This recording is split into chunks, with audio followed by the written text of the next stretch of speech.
번 동안은 하나님께서 우리를 부르신 그 부르심, 그 바로 주님과의 관계로의 부르심, 교제로의 부르심을 봤으면 이제 어제 저녁부터는 그렇게 하나님께 부르신 사람들, 주님의 부르심 응답한 사람들의 삶에 나타나는 두드러진 특징들을 살펴보고 있습니다. 그래서 어제는 순종, 말씀에 대한 순종이라고 했어요. 오늘은 아침에 하나님과의 부르심 가운데 친밀한 교정을 들어간 사람들이 나타나는 또 하나의 특징이 하나 있는데 그것을 살펴보도록 하겠습니다. 신명기 7장 펴놓으시고 보도록 할게요. 애굽에서 하나님께서 이스라엘 백성들을 가나안으로 데리고 들어가십니다. 근데 들어가기 전에 이스라엘 백성들에게 이 가나안 땅 들어가기 전에 하나님께서 너희가 이 땅에 들어가거든 이렇게 살아야 된다라고 하나님께서 이스라엘 백성들에게 몇 가지 가이드라인을 제시를 하십니다. 그것이 여기 나와 있어요. 제가 저희 애들 어렸을 때 그 애들 목욕을 제가 이렇게 늘 시켰습니다. 목욕을 시키면서 했던 말들이 있어요. 아예 세뇌를 시키는 게 있습니다. 제 큰아들에서한테 목욕을 시키면서 걔네들 그 의식이 생길 때부터 했던 얘기예요. 저희 큰아들에서 이름이 수민인데 수민아 목욕시키면서 너 벗은 몸은 누구한테 보여줘야 돼? 꼭 물어봤습니다. 정답은 아내였어요. 벗은 몸은 누구한테 보여줘야 돼? 아내. 왜 아내한테만 보여줘야 되지? 다른 여자한테 벗은 몸 보여주면 죄니까. 이걸 어렸을 때부터 계속 이렇게 목욕시키고 있었던 거예요. 아들아 벗은 몸은 누구한테 보여줘야 돼? 아내. 왜 아내한테 보여줘야 돼? 다른 여자한테 보여주면 죄니까. 이걸 할 때간에 시켰는데 7살 때쯤으로 기억이 됩니다. 그런데 목욕을 시키고 또 물어봤어요. 아들아 벗은 몸은 누구한테 보여줘야 돼? 정답이 뭐가 나와야 돼? 아내가 나와야 돼. 그냥 대답을 안 해, 녀석이. 너 왜 대답 안 해? 이렇게 하는 얘기가 저보고 하는 얘기가. 근데 아빠 이거 언제까지 해야 돼? 그러는 거야. 내가 너 장가갈 때까지 한다 그랬어요. 왜냐면 한 집에 금그릇이 있고 은그릇이 있고 질그릇이 있는데 주인이 어떤 그릇을 사용한다? 깨끗한 그릇을 사용한다. 나는 아빠는 너한테 돈 물려줄 능력은 없어. 그러나 적어도 거룩함 하나만큼 좀 물려주고 싶어. 그럼 하나님도 사용하실 테니까. 근데 이거를 계속 어렸을 때부터 세뇌를 시킨 거예요. 여러분 부모님이나 목사님이나 선생님이 했던 얘기 또 하는 이유는 왜 그렇습니까? 했던 얘기 또 하는 이유가 뭐예요? 중요하기 때문에. 그럼 이 말은요 하나님께서 여기 와서 했던 얘기 또 하는 얘기는 뭐 하기 때문에? 중요하기 때문에. 그래서 지금 이 말을 반복하는 겁니다. 보세요. 하나님께서 이스라엘 백성들에게 너희가 가나안 땅에 들어가거든 너희가 어떻게 해야 된다 이 말은요 신명기 7장에만 나오는 얘기 아니라 그냥 반복해서 나오는 얘기예요. 그래서 그걸 좀 확인해 보겠다는 얘기입니다. 성경에서 하나님이 했던 얘기 또 하는 얘기는 뭐 하기 때문에? 중요하기 때문에. 7장 1절 얘기 다시 한번 읽어보세요. 7장 1절. 자 시작.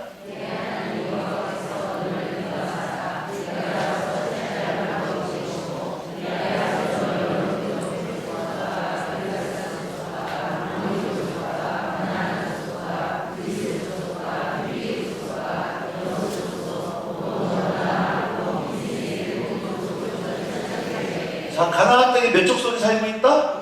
7 족속이 살고 있다. 너희가 가나안 땅에 들어가거든 가나안 땅에 7 족속이 살고 있을 거야. 근데 너희도 이 땅에 들어가서 이렇게 해야 돼 라고 하는 말씀이 이제 2절 3절입니다. 2절 3절 어떻게 하라고 말씀하셨나? 시작.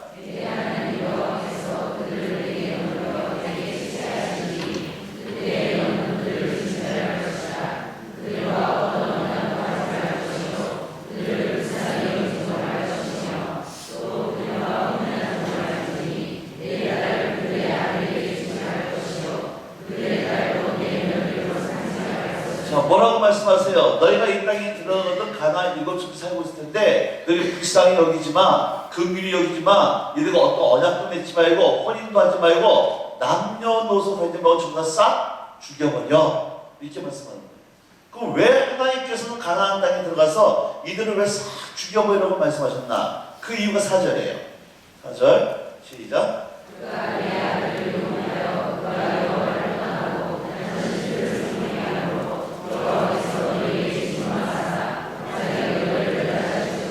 왜 그렇습니까? 만약 만약에 너희가 이 땅에 들어가서 이들과 섞여 살게 되면 너희들 때문에 가나안 사람이 변화되는 것이 아니라 남겨둔 가나안 사람 때문에 너희가 변질되어버려 떠나기 때문에 싹 죽여버려 하는 거예요. 그러면서 이제 또 청구하면 5절에 또 말씀하십니다. 5절.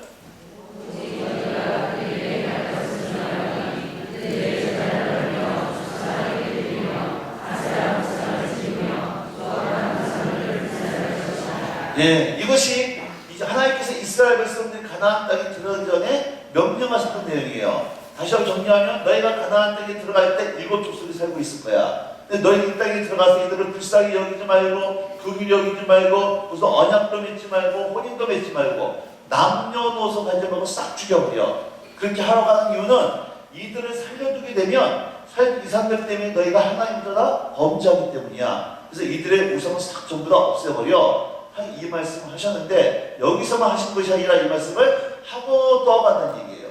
하고 또 하는 얘기는 뭐 하기 때문이다? 중요하기 때문이다. 한번 찾아봅시다. 신명기 20장으로 가보세요. 정말 그런가? 신명기 20장 몇 군데 한번 찾아볼까요? 16절에서 18절입니다. 신명기 20장 자, 앞에 나옵니다. 시작. 오직 내 하나님 여호와께서 내게 기업으로 주시는 이 민족들의 성읍에서는 호흡 있는 자를 하나도 살리지 말지니. 실제 누구냐? 곧 헷족속과 아모리 족속과 가나안 족속과 그리스 족속과 이 족속과 여부수 족속을 내가 진멸하되 내 하나님 여호와께서 내게 명령하신 대로 하라. 그 이유는 이는 그들이 그 신들에 행하는 모든 가증한 일을 너희에게 가르쳐 본받게 하여 너희가 너희 하나님 여호와께 범죄하게 할까 하느니라. 똑같은 얘기죠. 그러면서 또 이렇게 경고합니다. 근데 너희가 만약에 이 땅에 들어가서 내 말대로 순종하지 않냐면 어떻게 될 것인지도 하나님도 경고해 주십니다. 민수기 33장으로 가보세요. 민수기 33장 55절부터 56절입니다. 민수기 33장 55절에서 56절. 너희가 가나안 땅에 들어갔을 때 내 말에 불순종하면 어떤 일이 벌어지는지 민수기 33장 55절 자 앞에 나오는 걸 읽겠습니다. 찾으시는데 시작. 너희가 만약 그 땅의 원주민을 너희 앞에서 몰아내지 아니하면 너희가 남겨둔 자들이 너희 눈에 가시와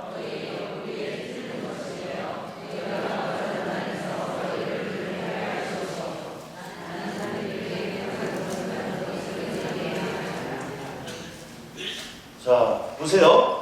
너희가 만약에 이 땅에 들어가서 이들을 살려두게 되어지면 내 말을 살려두게 되면 이 사람들이 너희 뭐가 된다? 눈에 가시가 되고 옆구리에 찌는 것이 되고 이것 때문에 너희가 괴롭게 될 것이고 이들에게 행하기라는 것은 누구한테 행하겠다? 너희한테 행하겠다는 거예요. 너희한테. 이게 하나님의 경고의 말씀입니다. 다시 한번 말씀드릴게요. 너희가 가나안 땅에 들어가거든 전부 7족 살고 있을 거야. 전부 싹 죽여버려. 너희가 왜 이들을 죽여버려야 되느냐? 무슨 언약도 맺지 말고 그 이유도 여기 베이쁘지 말고 혼인도 가지고 싹 죽여버려. 그 이유는 이들을 살려두게 되면 이 사람들 때문에 너희가 변절된 사람을 떠나기 때문이야. 근데 너희가 만약 내 말에 불순종해서 이들을 살려두게 되면 이 사람들이 너희 눈에 가시가 되고 옆구리에 찌르는 것이 되고 이들을 괴롭게 될 것이고 이들에게 행하기로 한 것을 너희에게 행하게 할 것이야. 이것이 하나님의 경고의 말씀이었어요. 하고 또 하는 겁니다. 그런데 이스라엘에서 이 말씀 순종합니까? 안 합니까? 순종하지 않아요. 이 말씀에 순종하지 않는 역사가 여호수아부터 말라기까지 역사랍니다. 만약 이스라엘에서 이 말씀에 순종했다 그러면 이스라엘에서는 전혀 다르게 전개되어 있을 겁니다. 이 말씀에 순종하지 않아요. 그러면 과연 정말 이스라엘에서 이 말씀에 순종하지 않으므로 어떤 일이 벌어졌는지를 성경을 찾아서 하나씩 한번 살펴보자는 얘기입니다. 이 말씀을 순종하지 않았을 때 어떤 일이 벌어졌는지 여호수아 9장으로 가보도록 하겠습니다.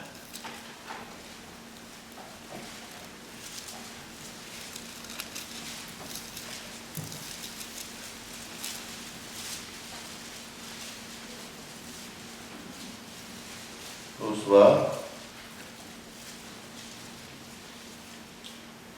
여러분 이스라엘 백성들이 가나안 땅에 들어가서 제일 먼저 무너뜨린 성이 무슨 성이에요? 여리고성. 그 다음이 아이성. 그 다음이 어디에? 그 다음이 기브온이에요. 기브온 차례가 된 겁니다. 기본 여리고성 무너뜨리고 아이성 무너뜨리고 기본 체가 됐는데 기본 주민들이 이렇게 큰일 났다, 이제 죽었다, 어떻게 하면 살아날 수 있을까? 그래서 꾀를 장면이 여호수아 9장 1절, 3절부터 시작됩니다. 제가 한 절 읽고 여러분 한 절 읽고 한번 내용을 파악하면서 15절까지 읽어보도록 하겠습니다. 제가 한 절 읽고 여러분 한 절 읽고요. 기본 주민들이 여호수아가 여리고와 아이에 행한 일을 듣고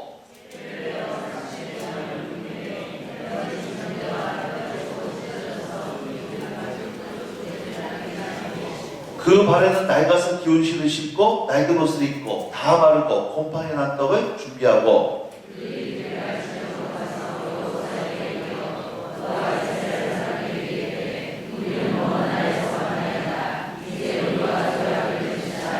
이스라엘 사람들이 이 사람에게 이르되 너희가 우리 가운데 거주하는 듯하니 우리가 어떻게 너희가 조약을 맺을 수 있으랴 하나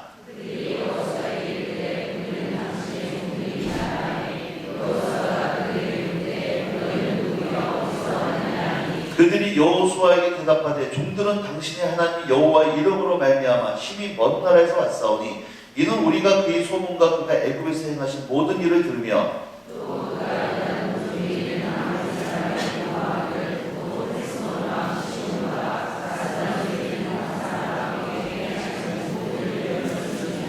그러므로 우리 장로들과 우리나라의 모든 주민이 우리에게 말하여 이르되 너희는 여행할 양식을 손에 가지고 가서 그들을 만나서 그들에게 이르기를 우리는 당신들의 종들이니 이제 우리와 조약을 맺읍시다 하라 하였나이다.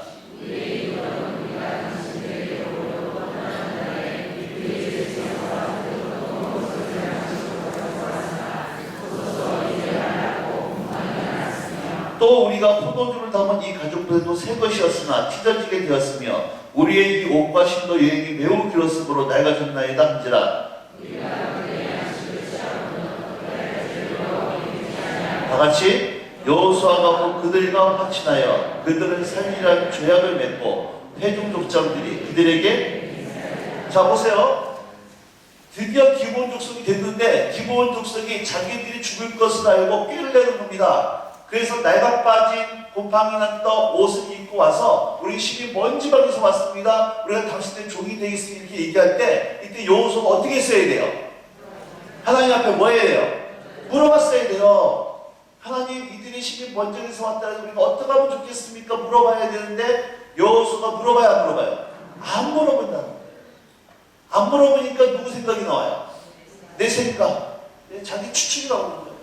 그래서 14절 보세요. 우리가 그들의 양식을 취하고는 어떻게 할지를 여호와께 뭐하지 않았다? 묻지 아니하고 여호수아가 곧 그들과 화친하여 그들을 살리려는 조약을 맺고 회중족자들이 그들에게 맹세하더라.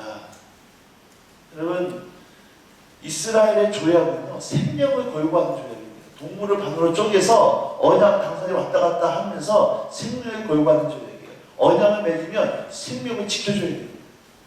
자, 하나님께서 이들을 무슨 언약도 맺지 말고 불쌍히 여기지 말고 긍휼지 말고 전부 다 싹 죽여버려라. 근데 이들을 죽여버리지 않고 살려두면 남겨둔 이 사람들 너희의 눈에 가시가 되고 옆구리에 찌는 것이 된다고 했어요. 그럼 이때 남겨둔 기본 주민들이 이스라엘에서 뭐가 됐다는 얘기예요? 찌는 것이 된다는 얘기죠? 그럼 정말 이때 남겨둔 기본 족속들이 이스라엘 백성들의 눈에 가시가 됐고 그 찌는 것이 되었을까? 한번 보자는 얘기입니다. 사무엘 하와 한번 가보세요. 사무엘하 21장입니다. 사무엘하 21장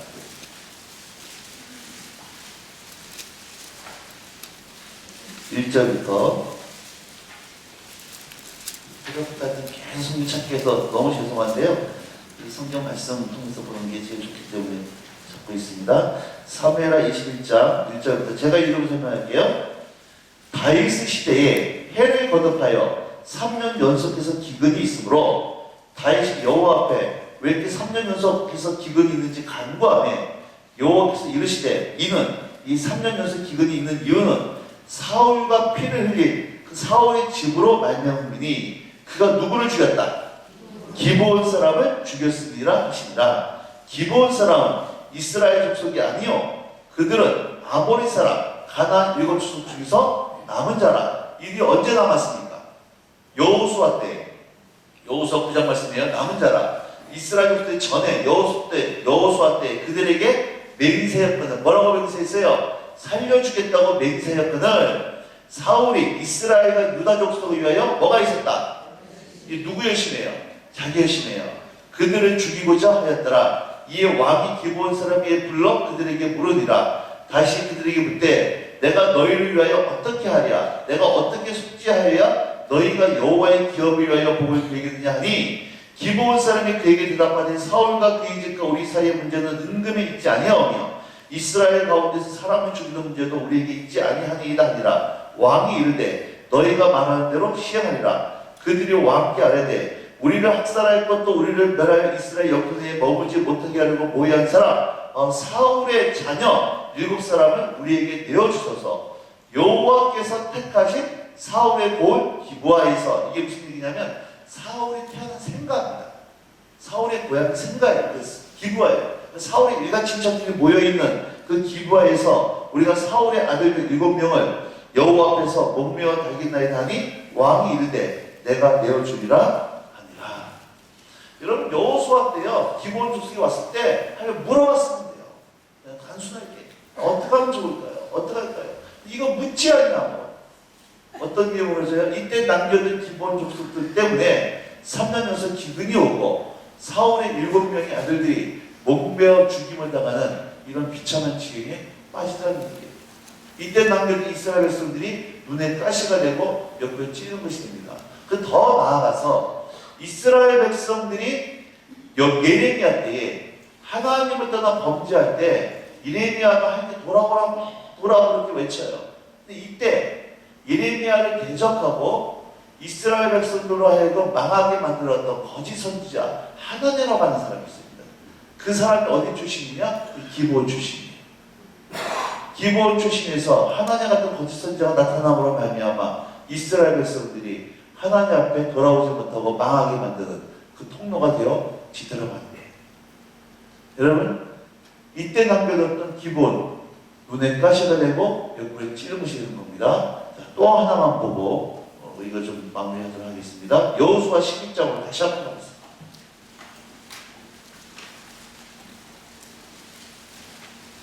성경에서 얼마나 이걸 집요하게 하나님께서 지금 말씀하고 있는지 추적을 해보자는 얘기예요. 여호수아 11장 21절, 22절, 23절입니다. 여호수아 11장 21절, 22절, 23절. 그때라고 하는 것은 이스라엘의 정복전이 끝났을 때입니다. 시작. 그때 여호수아가 가서 산지와 헤브론과 유빌과 아낙과 유다 온 산지와 이스라엘 온 산지에서 아낙 사람들을 멸절하고 그가 또 그들의 성읍들을 진멸하여 바쳤으므로 이스라엘 자손의 땅에는 아낙 사람들이 하나도 남지 아니하였고 가사와 가드와 아수에만 남았더라. 이와 같이 여호수아가 여호와께서 모세에게 말씀하신 대로 그 온 땅을 점령하여 이스라엘 지파의 구분에 따라 기업으로 주매 그 땅이 전쟁이 그쳤더라. 자, 여러분 이 말씀 잘 보셔야 됩니다. 참 재밌는 말씀이에요. 그때에 21절 보세요. 여호수아가 가서 산지와 헤브론과 드빌과 아낙과 유다 온 산지와 온 산지에서 아낙 사람들 가난 이웃 족들 뭐 했어요? 멸절하고 그가 또 그들의 성읍들을 뭐 했습니까? 진멸하여 멸절했습니다. 진멸했어요. 이 단어 기억하셔야 됩니다. 이스라엘 온 산지에서 가난 이웃 족들을 멸절하고 진멸했어요. 그래서 22절에 이스라엘 자손의 땅에는 아낙 사람들이 하나도 남지 아니하였답니다. 그래서 23절에 이와 같이 여호수아가 여호와께서 모세에게 말씀하신 대로 그 온 땅을 점령하여 이스라엘 지파의 구분에 따라 기업으로 주매 그 땅이 뭐가 그쳤어요? 자, 이 말씀을 통해 보면 여호수아가 하나님 말씀 순종합니까? 안 합니까? 순종해야 안 해요? 순종하는 것처럼 보이죠? 근데 안 하고 있어요. 안 한 말씀이 어디 나오냐? 22절이에요. 어디에? 가사와 가드와 아스도.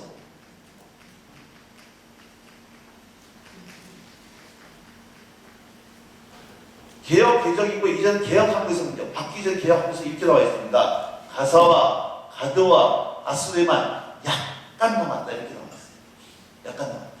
그러면 잘 보세요. 여호수아가 가나안 땅에 들어가서 싹 점령합니다. 전멸해요. 진멸시킵니다. 전쟁이 그쳤어요. 근데 가사와 가드와 아스도 어느 정도? 약간 남았다는 거예요. 이때 남겨둔 가사와 가드와 아스돗이 여호수아가 이때 들어가서 살아가기 위해서 방해거리가 됐다는 얘기, 안 됐다는 얘기예요? 됐어요, 안 됐어요? 됐습니까? 아니요, 안 됐다는 얘기예요. 보세요. 싹 진멸했습니다. 전멸시켰어요. 뭐가 그쳤어요? 전쟁이 끝났어요. 전쟁이 끝났습니다. 완전 전쟁이 끝나버렸어요. 그러면서 사족청 달고 있는 얘기가 가사와 가드와 아스돗만 약간 남았다. 이 이야기는 이들은 무시해도 좋을 만큼 미비한 존재였다는 거예요. 전혀 상황된 문제거리가 안 됐다는 얘기입니다. 이들이 문제거리가 됐으면 뭐가 끝났어요? 전쟁이 안 끝났어요. 진멸했어요. 전멸시켰습니다. 전쟁이 끝났대요. 단지 가사와 가드와 아스만 약간 남았다는 얘기는 이들은 무시해도 좋을 만큼 아주 발달에 뜰만도 못한 미비한 존재였다는 얘기예요. 여호수아 이렇게 얘기하는 겁니다. 하나님 이 땅에 들어가서 전부 싹 전멸시켰습니다. 단지 가사와 가드와서 약간 남았는데 하나님 신경 쓰지 않으셔도 됩니다. 하나님의 영광만 하시옵소서. 이렇게 끝났다는 얘기예요. 근데 하나님 말씀은 약간은 남겨도 된다고 했어요? 아니죠. 어느 정도 없애버렸어요. 한 놈도 남겨주지 말고 전부 다 싹 죽여버리라. 근데 한 놈에도 남겨두게 되면 이 사람 너희 뭐가 된다? 눈에 다시 옆구리에 찌르못이 되고 이렇기 때문에 너희가 괴롭게 되신다 그랬어요. 그럼 이때 남겨두었던 이 가사와 가드와 아스드에서 과연 어떤 일이 벌어지길래 어떤 일이 벌어질까? 한번 요거 좀 살펴보자는 얘기예요. 자, 사사기 16장 말씀이죠. 간단하게 보겠습니다. 여호수아 다음이 사사기예요. 사사기 16장 4절입니다.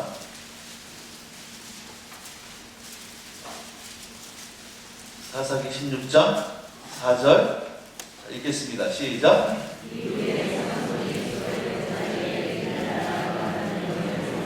삼손이 소래골짜기로 들어서 누굴 만나요? 드릴라를 만납니다. 자, 소래골 드릴라를 만났는데 21절로 가보세요. 이 드릴라 때문에 어떤 일이 보니 21절 시작. 브레스 사람들이 그를 붙잡아 그의 눈을 빼고 끌고 어디로 내려가?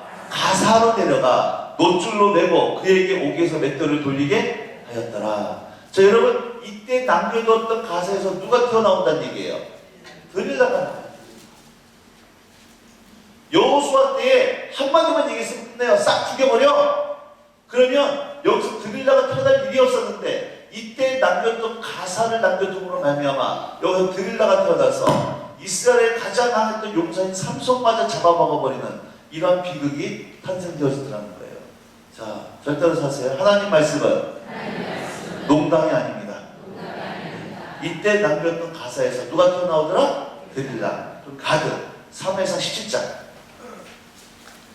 4절에 3에서 17장 성경 찾기 어려운 분들은 앞에 지금 화면에 나오니까 확인하면 됩니다. 3에서 17장 4절입니다. 자, 17장 4절 시작.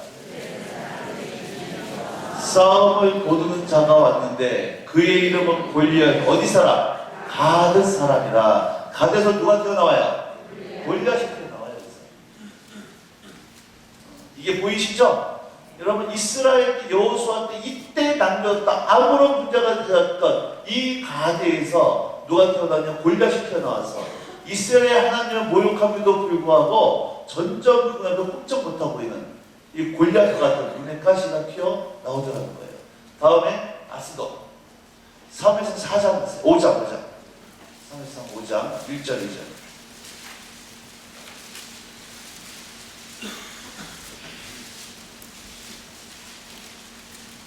사무엘상 5장 1절에서 2절입니다.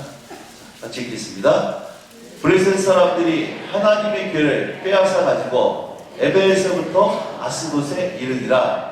블레셋 사람들이 하나님의 궤를 가지고 다곤의 신전에 들어가서 다곤 곁에 두었더니, 자, 우리가 어저께 3에서 4장 에베네셀 전투를 살펴봤습니다.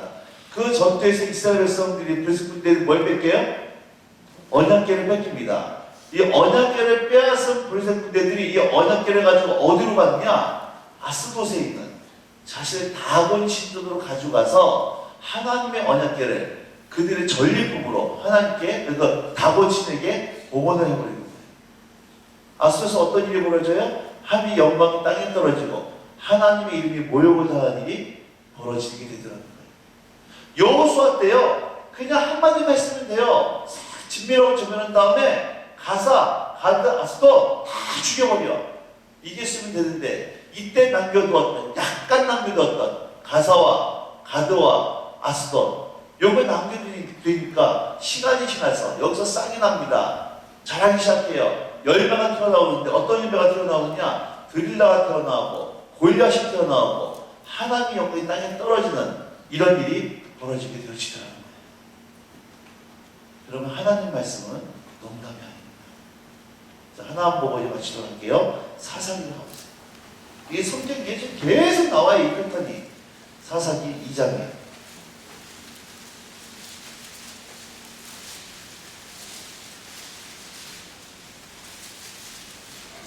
사사기 2장 1절부터 5절까지입니다. 사사기 2장 1절부터 5절까지. 제가 한 절 읽고 여러분 한 절 읽고 5절을 같이 읽겠습니다.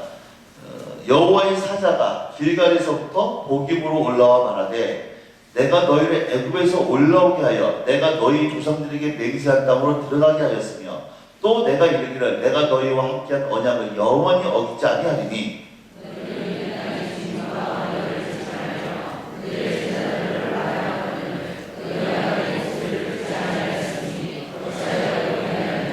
그러므로 내가 또 말하기를 내가 그들을 너희 앞에서 쫓아내지 아니하리니 그들이 너희 옆구리에 가시가 될 것이며 그들의 신들이 너희에게 올무가 되리라 하였노라.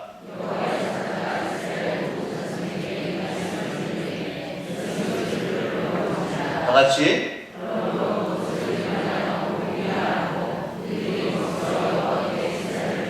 자, 이스라엘 백성들이 하나님 말씀에 불순종해서요 가나안 땅에 들어가서 이들과 섞여 살기 시작하는 겁니다. 언약도 맺고 결혼도 하고 애도 낳고 살기 시작하다 보니까 하나님 말씀이 위반되니까 선지자를 보내셔서 이들을 책망하는 거예요. 너희가 왜 내 말에 불순종해서 이들과 섞여 사느냐? 왜 혼혈을 사느냐? 이들을 책망하니까 이 책망을 들었던 이스라엘 백성들의 반응이 어떤 반응이 나와요? 그 선지자의 책망을 듣고 뭐합니까? 4절 말씀에 보면 뭐예요? 소리 높여? 울어요. 얼마나 그 말을 듣고 소리 높여 대도 울었든지 그 땅 이름이 뭘로 바뀌어요? 복임, 우는 자들, 땅 이름 자체가 바뀌는 거예요. 그래서 5절에 이들이 울고 나서 뭐합니까? 5절에 여호와께 제사를 드리죠. 그럼 잘 보세요. 이제 이스라엘 백성이 가나안 땅에 들어가서 하나님 말씀에 섞여 삽니다. 섞여 사니까 선지자를 보내가지고 이들 책망하는 거예요. 책망하니까 그 책망을 듣고 이스라엘이 울어요. 대성통곡 운 다음에 제사를 드려요. 이거는 이 백성들이 여호와의 선지 말씀을 듣고 가슴에 찔려 회개했다. 이런 내용이 아니라는 거예요. 회개한 내용이 아니라는 거예요.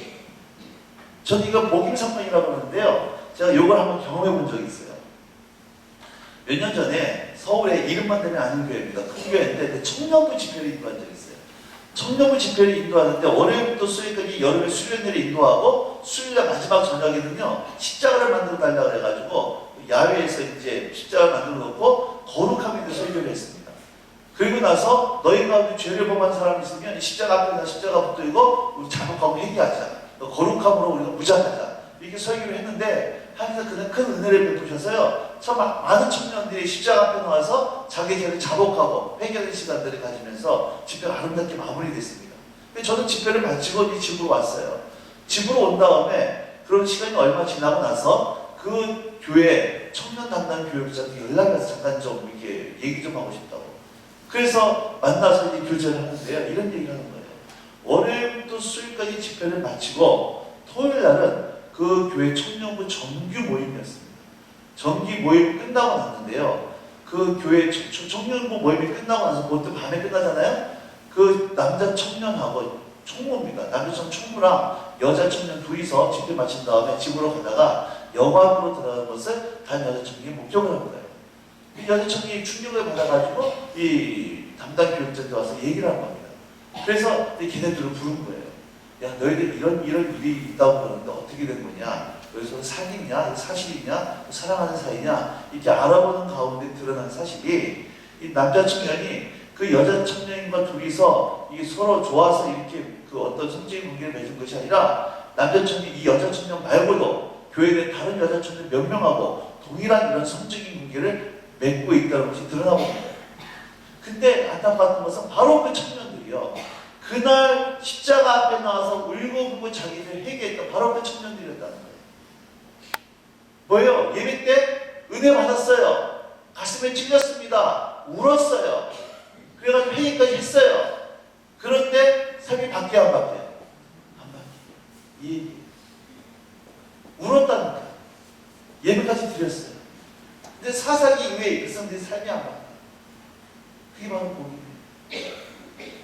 여러분, 교회에서 집회 한두 번 해본 게 아닐 겁니다. 여러분, 두 손 들고 찬양도 하고 울었을 거예요. 결심도 했을 거예요. 근데 예배가 마치고 나서 집에 가서 삶이 안 바뀌어요. 그게 뭐라는 얘기예요? 그게 복음이에요. 그러면 이번 집회도 복음이 될 수 있을까요? 없을까요? 될 수 있어요? 없어요? 있어요. 아, 울었다니까. 은혜 받았다니까. 예배 드렸다니까. 근데 예배가 끝나고 나서는 그냥 원상태예요. 복음이라는 거.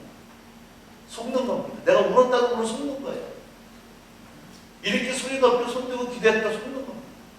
사인이 안 맞아요. 복음이에요. 안타까운 것은 우리 삶에 얼마나 많은 복음이 있는지. 여러분, 오늘 여러분 삶 앞에 놓여있는 가사와 가드와 아스도 이게 뭐냐는 거예요. 하나님 너희가 정리해라. 너희가 처리해라. 얘기할 때 이 정도쯤이야. 남들 다 하는데 이건 죄도 아닌데 뭐 이런 것까지 이렇게 하십니까? 라고 생각되지는 여러분에 있는 가사와 가드와 아스도 이게 뭐냐. 제가 서울에 집회를 갔는데요. 교회는 강남이었고 제 숙소를 강북에 있는 호텔에다가 잡아주셨습니다.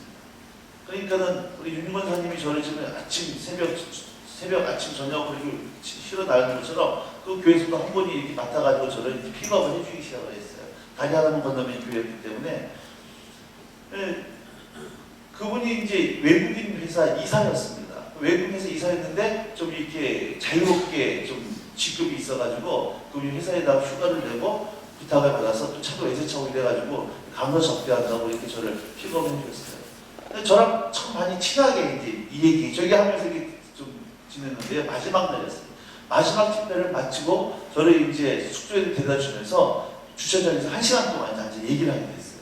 근데 그분이 그런 얘기를 하는 거예요. 자기가 외국인 회사의 자재 담당 이사라는 거예요.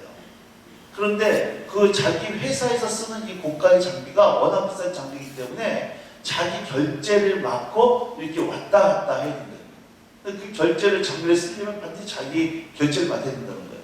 그러니까 이 장비를 언제 쓸지 언제 안 쓸지 자기가 다 미리 알고 있는 겁니다. 그래서 장비를 쓰지 않는 날에는 자기가 원래 불법인데 렌탈을 하면서 다른 회사에다가 렌탈을 해주는 거예요.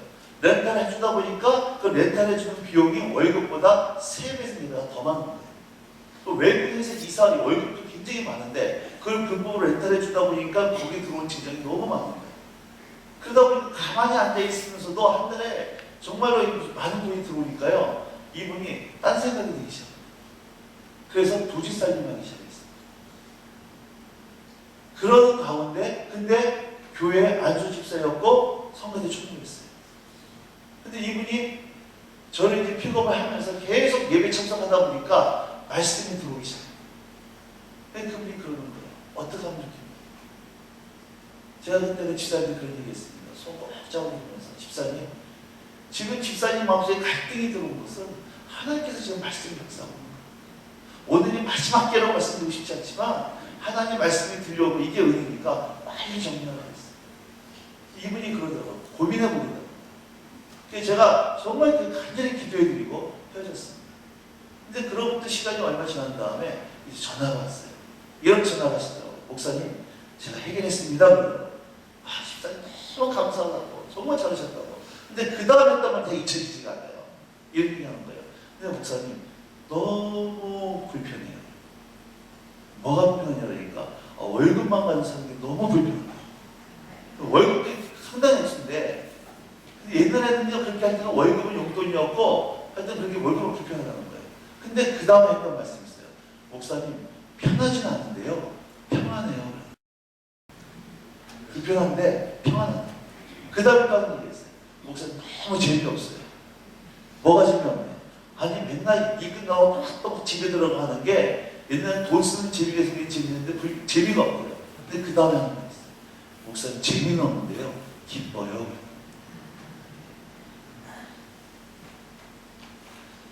오늘 이 새벽에 여러분 하나님께서 오늘 여러분에게 말씀하는 거 있을 겁니다. 여러분 삶의 가사와 가드와 아스도 이 정도쯤 하나님이 기도할 때마다 말씀하시는데 이 정도쯤이야 남들 다 하는데 죄도 하는데 이 물어둔 거 그거 뭐냐는 거 이렇게 말씀하면 딱 또는 뭐가 있을 겁니다. 지금 여러분 마음속에 그거 하나님께서 여러분에게 지금 말씀하는 거예요. 그게 죄가 아닐 수도 있어요. 대구에는 2년 연속 집회를 간 교회가 있어요. 두 번째 갔을 때 한 집사님이 밖에서 제가 손도 인사를 하고 있는데요. 한 집사님이 밖에서 기다리고 있는 거예요. 저를. 그러면서 인사가 다 끝나서 기다리고 있다가 인사 끝난 다음에 저를 찾아왔습니다. 그러면 저한테 인사하는데 이런 인사를 하는 거예요. 목사님 제가 감사드리려고 좀 기다렸습니다. 그래서 무슨 감사를 드리려고 그러냐 얘기하니까 이번 하는 얘기가 제가 처음에 작년에 저희 교회 왔을 때 자기가 결심한 게 있대요. 뭘 결심이냐니까 남편하고 애들 집에만 들어오면 텔레비전에 미쳐 산대요. 텔레비전 켜고 같이 산다는 거예요. 그래서 말씀 듣고 텔레비전 아예 없애버렸대요. 1년 동안 텔레비전이 없이 지내고 났을 때 자기 가정의 하나님의 백수가 너무 커가지고 그거 간증하려고 그래요. 여러분 텔레비전 보는 게 그게 죄가 아니잖아요. 근데 그 가정에서는 그것이 가사와 가드와 아스돗이었어요. 텔레비전 때문에 할배 나가는 것이 방해가 된다. 그겁니다. 어떤 사람은 골프 치는 것이 그 가사와 가고 있습니다. 어떤 사람은 컴퓨터 게임하는 것이 있습니다. 저는 뭔지 모릅니다. 그러나 하나님께서 오늘 여러분에게 너희가 정리하라고 말씀하십니다. 근데 내 속에 이 정도쯤이야 여기저기 안 들었던 거. 지금은 여러분들의 하나님의 성품인데 아무런 문제가 되지 않을 수 있어요. 제가 분명히 하나님 말씀에 의지해서 말씀드리는 것은 지금은 아무런 문제가 되지 않지만 그것을 남겨두었을 때에 반드시 거기에서 들을다가 태어나오고 골리앗이 태어나오고 그것 때문에 하나님의 영광이 땅에 떨어지게 됩니다. 여러분 오늘이 마지막 기회라고 말씀드리고 싶진 않아요. 그러나 하나님 말씀이 선포되어 있을 때 여러분한테 딱 떠오르는 뭐가 있다 보면 오늘 그 불쌍히 여기지 말고 그 위에 여기지 말고 그거 무슨 언양 맺지 말고 여러분 뽑아버리시는 놀라운 은혜가 있기를 주님의 이름으로 축복드립니다. 하나님과 친밀한 교제 속에 들어가거든요. 그거 하나님과 관계를 막아뜨리는 거. 여러분들이 월요일날은 사기치고 화요일날은 가늠하고 수요일날은 폭력 쓰고 모레 절도하고 이런 죄 짓는 거 아니에요. 한 달 전에 짓던 어제대로 짓고 어제대로 오늘도 짓고 오늘도 해결되지 않는 바로 그거 있습니다. 그것이 바로 여러분 이 가사와 가드와 아스돗 너무나 작은 것일 수 있지만 그것을 계속 남겨두게 되어지면 그것이 하나님과 우리 사이의 관계를 여러분 냉랭하게 만들어버리고 우리 영을 굳어지게 만들고 하나님 앞에 나갔을 때 은혜를 부르지 못하게 만드는 그런 수단이 되어지게 됩니다. 그래서 죄를 미워하게 되는 겁니다. 여러분 오늘 이 새벽에 이거 정리하는 여러분들에게 주님을 축복합니다.